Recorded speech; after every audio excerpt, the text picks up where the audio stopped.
Hello friends, তোমরা সবাই কেমন আছো? আশা করি ভালো আছো। আজকে তো নিয়ে চলে এলাম একটি রেসিপি। তো আজকে তোমাদের সাথে শেয়ার করছি একদম পাতলা করে নর্মালি শুধু আলু দিয়ে রুই মাছের ঝোল।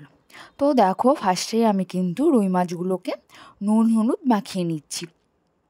আর এতে কিন্তু আমি সামান্য পরিমাণ একটু তেলও অ্যাড করে নিয়েছি যাতে মাছটা না ফোটে। আর রুই মাছ কিন্তু খুব একটা ফোটে না।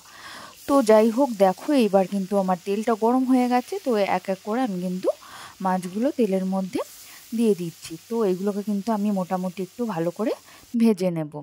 এই যে মাছগুলো কিন্তু আমি এখন উল্টে পাল্টে দিচ্ছি। তো দেখো, বেশি কড়া করে ভাজলে মাছের টেস্টটা নষ্ট হয়ে যায়। তো আমি তোমাদের সাজেস্ট করব তোমরা মাছটি মিডিয়ামভাবেই ভেজো। রুই মাছ বলেই যে বেশি ভাজতে হবে এমনটা নয়।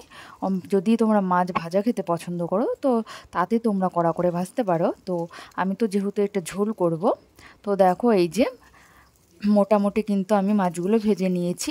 বেশি কড়া ভাজা আমার আবার ভালো লাগে না। তো এই দেখো মাছগুলো এক এক করে আমি তুলে নিলাম। তো এবার দেখো, ওই মাছ ভাজা তেলের মধ্যে কিন্তু আমি এই যে আলুগুলো ভেজে নিচ্ছি। তো আলুগুলো আমি নুন হলুদ দিয়ে কিন্তু ভেজেছি। তো এবার দেখো, ওই তেলের মধ্যে আমি আরেকটু তেল অ্যাড করেছিলাম। তো তার মধ্যে আমি দিয়ে দিলাম জিরে ফোড়ন।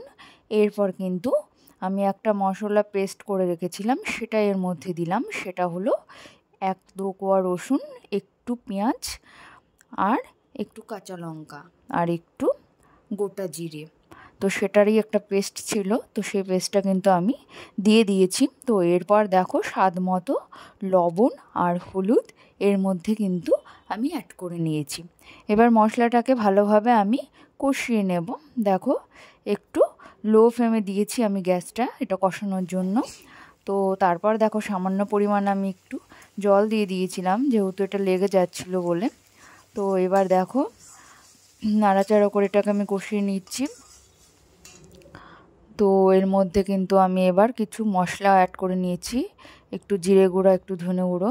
তো তারপর কিন্তু আমি এই যে আলুগুলোকে এর মধ্যে দিয়ে দিলাম। আলুগুলো আগেই আমি কিন্তু একটু নরম নরম করে ভেজে নিয়েছিলাম।